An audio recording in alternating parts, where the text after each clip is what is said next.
I was shocked by October 7th. And I don't know how it will end, but I don't think it's anywhere near over. And I think we could be headed towards a point where uh, I'm 70, you're a young man, where it could become terminal for humanity. Now, Israel does have a very generous stock of nuclear weapons, and Hezbollah has a very generous stock of missiles and rockets. And I don't have to explain that to you. If you're in Stanford, you can figure out that that's a lethal combination on both sides of the border. And many people, including Benny Morris, who you mentioned earlier, Benny Morris is very eager for an attack on Iran now. Well, he's always been eager for an attack on Iran because he's a maniac, like most Israelis. I'm sorry, but they are. They're maniacs. He's since 2008, he's been pushing for an attack on Iran, and now he's starting up again with his let's attack Iran. He just had a long article in this, I don't know, the modern stuff, Quillette. It's called Quille. He had a long article. What was the bottom line?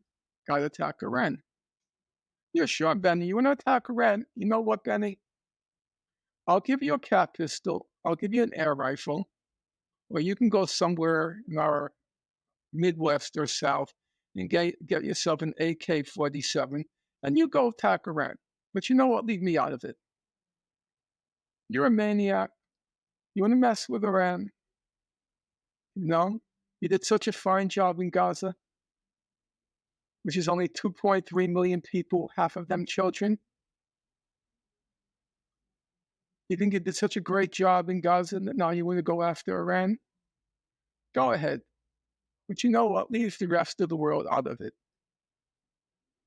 Yeah, that's how I feel. You're crazy. It's a lunatic state. I'm not saying it was intrinsically lunatic. I'm not saying it was lunatic in its DNA. I think that most states, if you go back, you trace back their history, it's not a pretty picture. Our founding fathers were Indian killers. You know, George Washington, his nickname among the Iroquois was Town Destroyer. Not a pretty picture. You look at our Declaration of Independence and it attacks the British for supporting the savages, Native Americans. Not a pretty picture. And then there's another whole story called slavery. Well, countries can evolve. I don't think anything is set in stone. But Israel, for many reasons, it evolved into a completely lunatic state. Totally. And I think it created a real problem for itself, but it created a real problem for all of us. If this thing escalates, and frankly, I have to be honest, I can't see how it won't escalate. Nasrallah laid down a red line. The red line was, we will not accept a Hamas defeat. If it looks like Hamas is going to be militarily defeated, we will be involved. So, and I think he's, say what you want about him, he is a person of his word. And there's also another point. It's for his survival as an organization.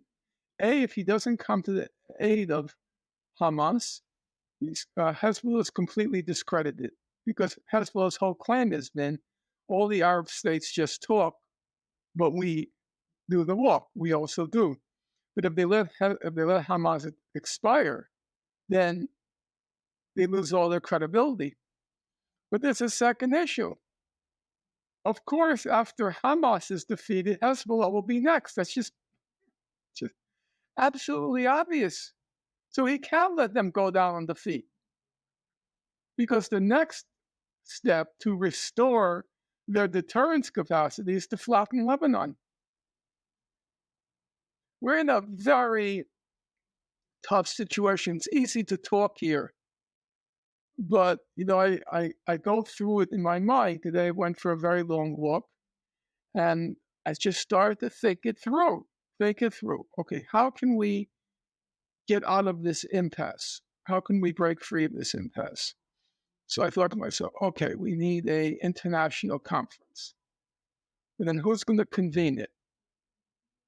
Who's going to convene it? The Americans aren't going to convene it. The Europeans aren't going to convene it. So then you think about the BRICS plus, maybe they will convene it.